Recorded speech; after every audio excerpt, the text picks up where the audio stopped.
आज आपला प्रथम पदार्पण दिन सोहळा. बघता बघता आपल्या संघटनेला 1 वर्ष पूर्ण झाले आणि या संघटनेमार्फतच आपण आपल्या कर्मचाऱ्यांच्या समस्या आणि त्यांचे जे प्रश्न आहेत ते व्हिडिओ सर्वांपर्यंत पोहोचवण्याचा प्रयत्न केला.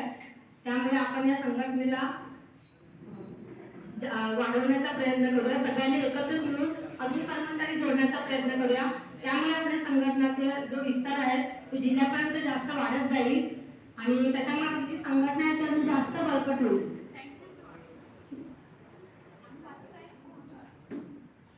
आणि एकजुटीने सर्वांनी मिळून आपल्या संघटनेसाठी प्रयत्न करायचे आहे जेणेकरून आपली संघटना अजून बळकट होईल. आपल्या संघटनेला आज 1 वर्ष पूर्ण झालेले आहे. आपलं प्रथम पदार्पण सोहळा आहे आणि आपली संघटनेने खूप काही यश मिळवले आहे. अजून यश मिळवावे अशी ईश्वराची प्रार्थना करते मी आणि सर्वांना नमस्कार.